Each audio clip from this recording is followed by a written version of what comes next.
Boston Celtics get the biggest win in the NBA this season. I don't know what's up with Jordan Walsh, but he was awesome again. And thank you, Toronto Raptors, for what you did tonight. It's all right now on the Locked On Celtics podcast.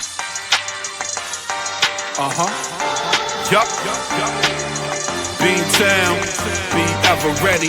It's the C's. Who else could it be? What they gon' say now? Screaming like JT, Karalis. We kept the madness every game, every practice. Prime time, dapping D White on the sideline. Raining Jays, how it started, raising banners, how we finished. Locked On Celtics pod, home of the winners. Welcome back to the Locked On Celtics podcast, right here on the Locked On Podcast Network, where it is your team every day, and your team is the Boston Celtics. I'll talk about them every Monday through Friday. Bonus podcasts when they play on the weekends, like this Friday night against the Lakers. So you'll get a sixth podcast from me after that game. So subscribe wherever you get your podcast. If you're new, the show is available everywhere. It's on YouTube. If you're watching on YouTube, get into the comment section and join me. I'm John Karalis, beat writer for Boston Sports Journal. I've been covering the team for about 20 years, doing this podcast for 10, and I've written a couple of books about the team as well. Today's show is brought to you by FanDuel. If you want to be right in the middle of the action this season, this NFL season, visit FanDuel.com, place your NFL live bets all season long. Celtics get the biggest win in the NBA this year, a 45-point demolition, absolute complete destruction of the Washington Wizards, who were missing a bunch of guys. So not only are the Wizards bad, they were missing the few good players that they have, really, and it showed. Later on, I'll get to the Raptors, what they did, and why the Celtics should absolutely be thanking them. We'll talk about Anfernee Simons a little bit on the a negative side, although he did get hot in this game. Just one of the things I didn't like, the few things I didn't like. But let's start with just a very typical blowout. This is, very much good team. Celtics are a good team. I don't know how good, but they're good. They're not bad. They're better than average, so they're good. Beating a bad team. They're beating a bad team. Take a lead early, make it look kind of easy. They were so casual about the early lead. Jordan Walsh was getting steals. They were getting some leak outs, and they were playing fine. And, just casual. And so they gave up too many offensive rebounds, and the Wizards were sticking around. The Celtics made another push, and the Wizards stuck around. They got it to 17 in the second quarter. Then it was 7 at halftime. And then they unleashed holy hell in the second half, where it was, I think, what was the 80? I tweeted it out. I had to find it. They outscored them 80-42. 80-42 in the second half alone. So in the most general sense, Celtics went in and did exactly what they had to do. And, as is the case in these games, the minutes tend to be the best statistics that you can find. Only Payton Pritchard played more than 30 minutes. So that's great. Derrick White played less than 29. Jaylen Brown sat this out, which is fantastic. We talked about this on the podcast yesterday. They made it official on Thursday afternoon. Jaylen Brown was out with the illness, quote unquote illness. So he will probably be fine. I assume he's going to be fine for the Lakers game.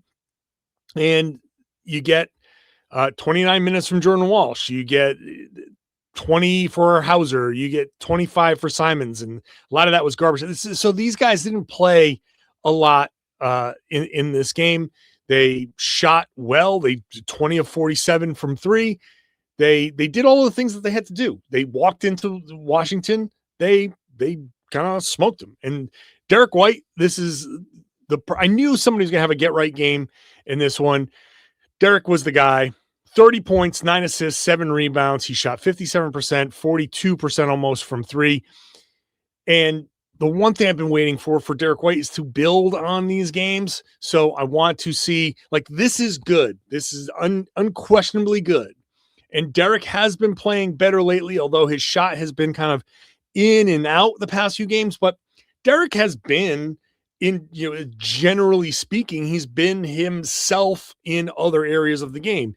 And the 9 assists, 7 rebounds, the steal, he did not get a block in this one, but he did hit his 1,000th three-pointer of his career, which is nice.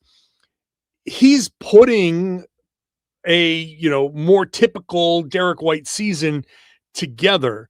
Now let's see the shot start to fall a little bit more consistently. I want to see.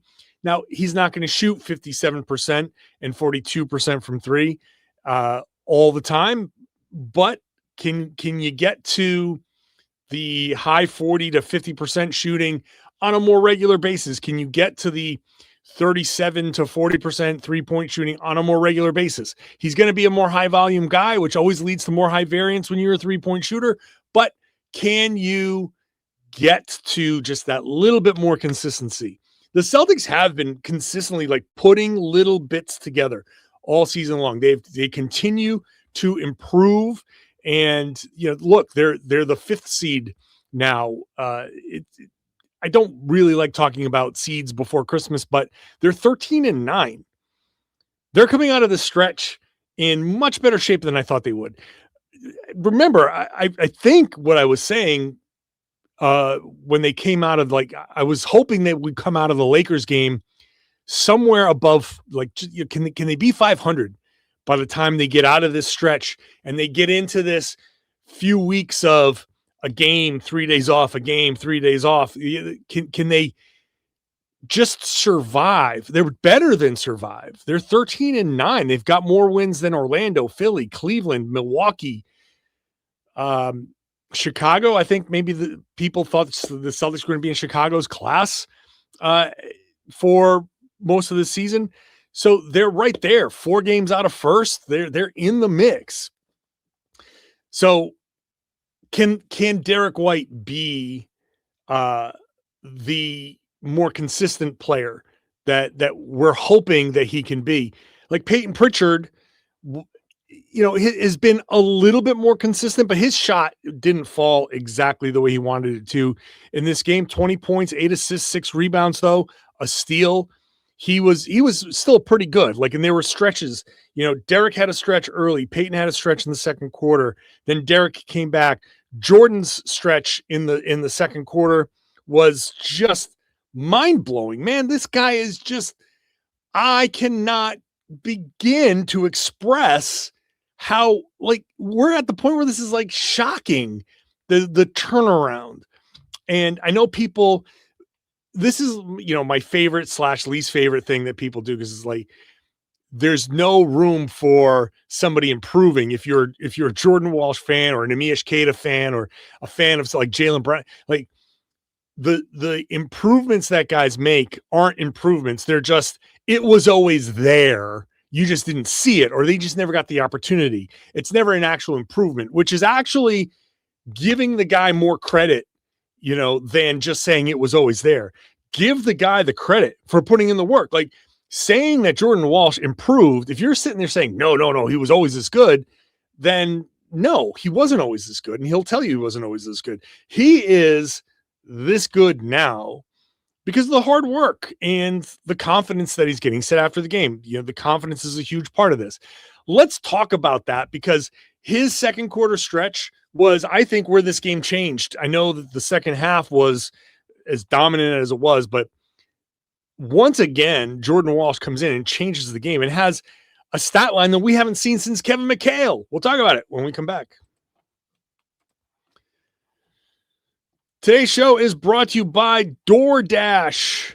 The season is heating up, even though it's freezing outside. DoorDash has a way to keep fans in their bag the whole way through. When you're watching highlights, whether you're watching the highlights, tunnel fits, or your favorite player, DoorDash makes the entire season fun, because every player has their bag. And with DoorDash, you have one too. DoorDash keeps your snacks stocked, your gear fresh, and your watch party vibes absolutely on point. There are nights where your team stresses you out. We know that. Let DoorDash become your post-game therapy. Just need some dessert now. Those late game interviews hit and suddenly you need chips at midnight, then DoorDash is built exactly for that. And if the group chat says pull up, DoorDash makes sure you show up prepared, snacks, cups, and even a phone charger for the friend who's always at 2%. From tip-off to overtime, stay in your bag and order on DoorDash. Get snacks, drinks, gear, and whatever gets you through the season delivered right to your door. DoorDash, in your bag all season long. Thank you for making Locked On Celtics the number one Boston Celtics podcast in the world on the number one sports podcast network on the world. Yeah, both are number one. Thanks to you. You are the everydayer with us Monday through Friday. I appreciate that. If you're not with me Monday through Friday, if you haven't subscribed yet, come on in. Monday through Friday, free podcasts. Like I said, bonus podcasts when they play in the weekends. So you're a Celtics diehard, become an everydayer here, and you will hopefully, I just want to make this more fun and enjoy this together. And who cannot have fun watching Jordan Walsh? The Jordan Walsh party is raging on. Listen, I've talked about the Jordan Walsh party. I talked about how it was 11 o'clock and I was ready to leave. In the last podcast or the podcast before that, I said, nope, you know what? Now it's 1 a.m. and the DJ is rocking. He's playing all your favorite songs. Now it seems like this party is going to go till sunrise. All of a sudden I went from, maybe I feel like going home, to second wind. Let's party. Let's keep this going. Oh, you're shutting this down? We're going to find a new place to go. We're going to an after party on Jordan Walsh. That's how good he's been playing. The second quarter that in this game, that stretch where he came in and again kind of changed the game. The and one, he had a layup, a dunk off of a steal. He assisted on a 3-pointer. He hit a 3-pointer. He got himself up to 13 points pretty quickly, one off of his career high halfway through the quarter. He ends up with his first ever 20-point game, obviously a career high since his career high was 14. But, the steals, the chase down blocks, the footwork, the speed, yes, he's got the reach, right? But the most impressive thing with Walsh, I think, has been he is straight ripping guys. I don't know if people understand how hard this is to do. Normally you get steals. There's, the Celtics do a great kind of like run and jump. Guy turns his back and they from behind, they come and rip it, or, a double team, or jump in a passing lane. It is very difficult to just check a guy one-on-one and then poke the ball free. And to do it in a way where, first of all, you're not fouling. Second of all, the timing of it is just perfect. I don't know what has gotten into him. Maybe it's just one of those, you needed time and some things clicked, and sometimes it's just you get that, take a breath, the confidence is there, and you're just like, okay, no, I can do this. And it's like riding a bike or juggling or hula hoop. Once you figure out like, okay, no, I can do this. And you just calm down and you focus on it and you do it. You're like, oh, this isn't that hard at all. Jordan is checking guys straight up. They're going to dribble and he times it. He just pokes it. They're going this way. The ball's going that way. Sorry for hitting my microphone. The ball's going that way. And Jordan just zips right past them and gets a breakaway. That is very difficult to do on a consistent basis. That's something that all defensive players do. Now, Jordan's not going to make an all-defensive team this year, I don't think. But, hey, if the Celtics continue on this pace and he's defending at this level, and national broadcasts, national media starts looking at it and be like, this dude is he's really putting up some numbers, the steals, the breakaways, all that stuff. And those guys, they start listening to this podcast, right? Like a lot of the national people listen to this podcast and other podcasts like this, and we start talking about this stuff and they pick up on it. The momentum can start to build for people to be like, hey, you know what? This Jordan Walsh is really a high-level defender. Now, that won't probably won't get him onto an all-defense team this year still. But all of these awards are like a year late. So if Jordan keeps doing this and the momentum starts to build, next season he'll come in and start to get that reputation. And what happens when you get that reputation? The refs start to say like, well, this dude in a bang bang play, you have that mental like, well, he's so good at this, I don't think that he fouled. Even if you get a little bit of contact, suddenly the fouls that still tend to plague him a little bit, he gets that. On a 50-50 call, he gets that benefit of the doubt. So Jordan Walsh's defense, just keep doing this, man. Just keep doing this. Keep playing with this confidence. This was just sublime stuff. And again, I know it's the Wizards. And not just the Wizards, like the worst half of the Wizards. No disrespect to CJ McCollum or Chris Middleton.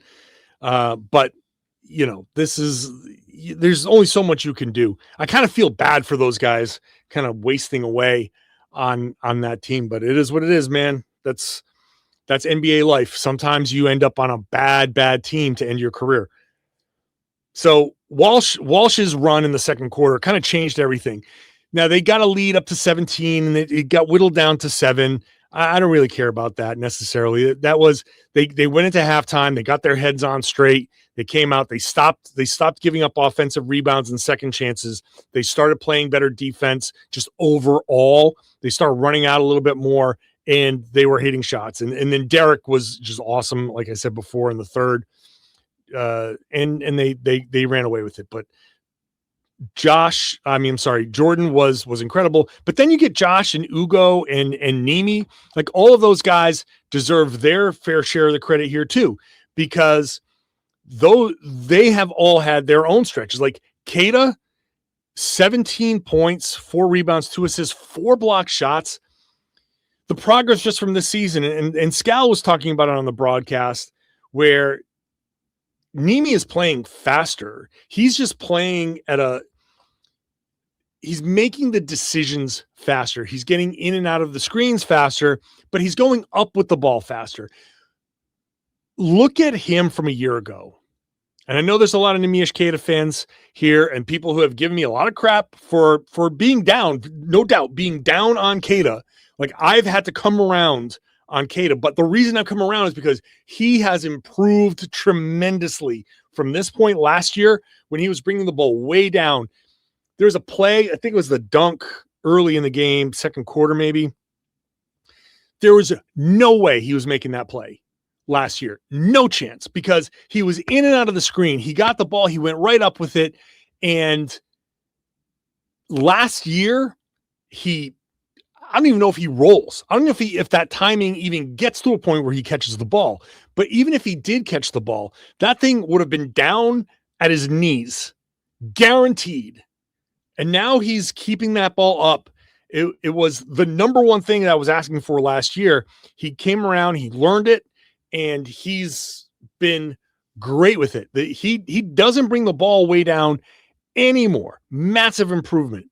And I think the one thing that I didn't give him enough leeway for was how much he could improve over, last year to this year.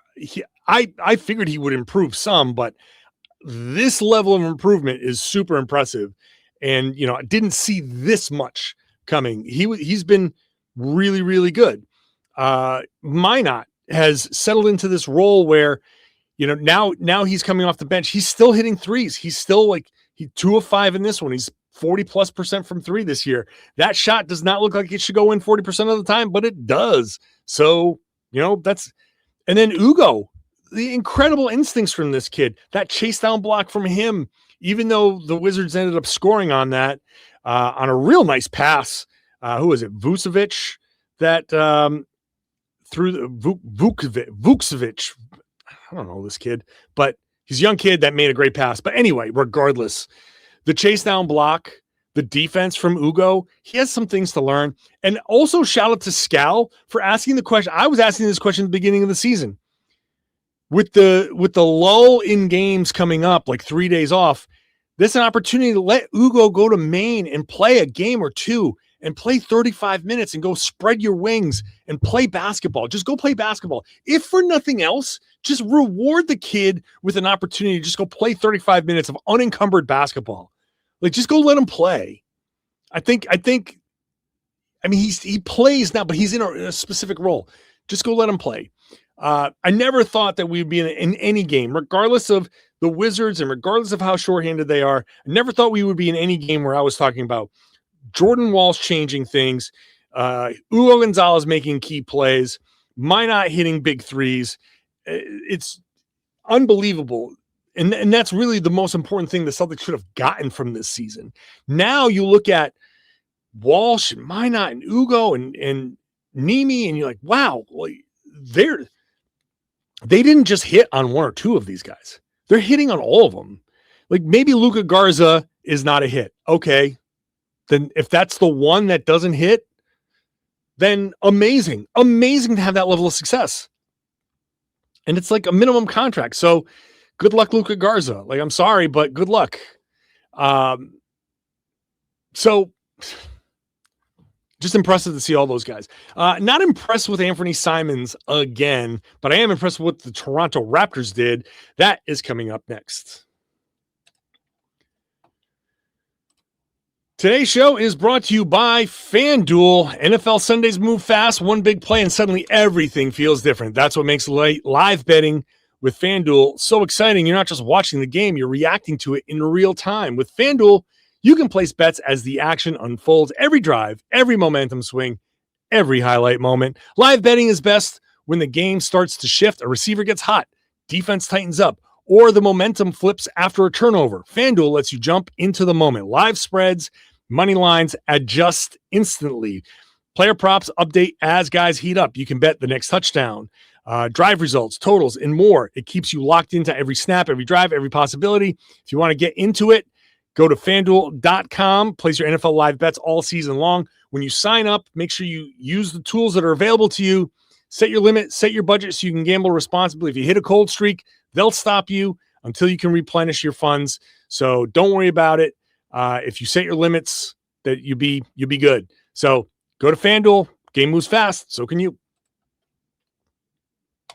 Thanks for making Locked On Celtics your first listen every day. Plenty of options for your second listen. How about Locked On NBA Game Night, covering every game, every night, 7 nights a week. I host on Wednesdays.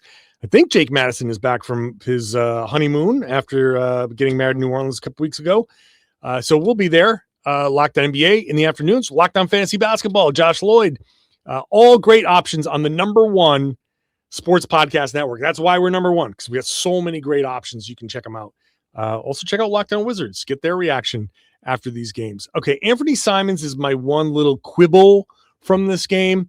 He did get hot. He had a fourth quarter where he, hit, was it 4 3-pointers? 12 points, 4 of 7 from 3, couple of steals in the fourth, but it was the fourth quarter. Game was over. It was garbage time. I don't know what's going on with Anfernee, and look, I'm perfectly willing to give him more time. This is a tough situation. Traded to Boston, unsure of his future. Like, we're talking about trades. We did a trade show yesterday. I wrote a trade piece on Boston Sports Journal. We talk about Anfernee Simons as a player like this, but sometimes we talk about him in terms of his contract, and we just talk about $27 million and blah, blah, blah. And that's tough. It's not easy. I'm sure there's, he's putting pressure on himself. Lord knows what his agent and family or whatever his, friends are telling him. And, on top of what the team is telling him. So I do think there's going to be some level of kind of being uncomfortable. So I know how, he got super steaming hot in the fourth quarter. He's capable of that. I don't expect him to be that every night, but I do expect him to be a good offensive player. So I'm just hoping that he can kind of find that a little bit more. I'm hoping that he can settle into whatever role it is. But, I feel like his situation weighs on him to some degree. I mean, just from being in the locker room, you see like Jayson Tatum's locker has a bunch of stuff in it. Jaylen Brown's locker has a bunch of stuff in it. Payton Pritchard's has a bunch of stuff in it. Anfernee Simons' locker is empty.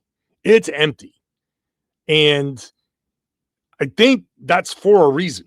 I think that's just he doesn't want to have a bunch of stuff in there whenever he gets traded. Like, that's what it feels like to me. I'm just guessing. But I'm sure, aware of the Celtics situation. They want, like we talked about Zubac yesterday, and this would be there's the absolute deal to be done. You know, you could do Simons and, Simons to LA, and they can send Zubac and, player here, player there. You can make the numbers work fairly easily, which is not always possible in this second apron era. But point is, if Anfernee Simons is on this team past the trade deadline, I wouldn't be surprised if he has like a monster March, just so he can like settle down and be like, okay, I know we're here, and I know this is where I'm staying at least through the summer. So I think there's so many factors here with Simons that make it difficult for him. I just hope that he can find some consistency.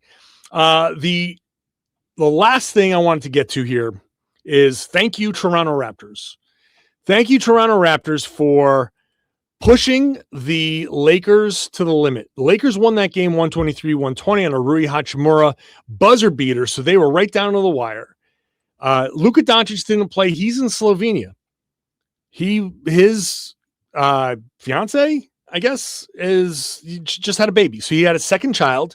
So good for him. Like, you want to be with your family, be there for your child being born. I don't think that he's flying from Slovenia to Boston overnight to get there and play a basketball game. If he does, that'd be insane. But I think that Luka is probably going to miss this game. And LeBron, you heard Maverick Carter talk about he hopes that LeBron doesn't play back-to-backs. I haven't seen, maybe there's been something that I missed, but I haven't seen any declaration from the Lakers that he isn't playing back-to-backs, but he shouldn't. And he played 36 minutes in this game. Shot terribly.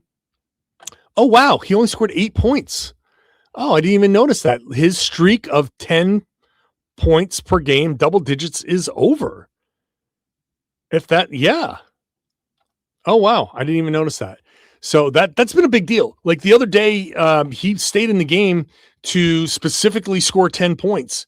So his streak is over. So now there's no reason for him to play, but he probably isn't going to play the back-to-back. So LeBron is out.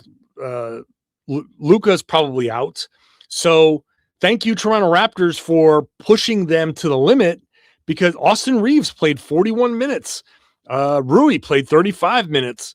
This is going to be a tired Lakers team coming in from Toronto. That helps the Celtics a lot. So I know the Celtics are on a 3-4 and a 4-6, and maybe the Toronto Raptors game on Sunday, which is at 3:30 in the afternoon, maybe that's going to be a tough one. But however this goes, I don't know how they're going to do on Friday night. But they're set up to have a nice, a good chance, even tired. Because like I said, Jaylen didn't play. All of the Celtics played. The most we got was 32 out of Payton Pritchard. And yeah, Payton gets tired. But if anybody's a robot out there, Payton's the closest thing. Like, it feels like he could play 48 minutes a game every night. Like, he's very I don't know, maybe he's a descendant of John Havlicek. I mean, that dude just can run and run forever. The Celtics are going to be in a better position. Coming home, at least they get to sleep in their own beds. They, I think, will be in a good spot. And the Lakers will be shorthanded, and they'll be tired. Austin Reeves, like I said, coming off a 41-minute night, did a great job. Wow, 44 points, 10 assists. Nice night for him. Can he duplicate it in Boston? That's going to be tough. So, thank you to the Toronto Raptors. Thank you to the Washington Wizards for making this one easy. Celtics, if they can do that, man, they'll be 14 wins That is just incredible. It's incredible for them. I will be there. I will be at the Garden for the game. Hopefully I'll get an opportunity to podcast from the Garden after that game. So subscribe. Make sure you subscribe. You get this podcast dropped directly to your device if you want to listen, or you can subscribe on YouTube, get notified, ring that bell, get notified when I drop a video. This way, when I hit publish, you're like, oh, great, let me watch this podcast. Get into the comment section. There's a lot of Celtics fans in there that I love to see the threads where you're all responding to one another. That's great. Have a fun conversation.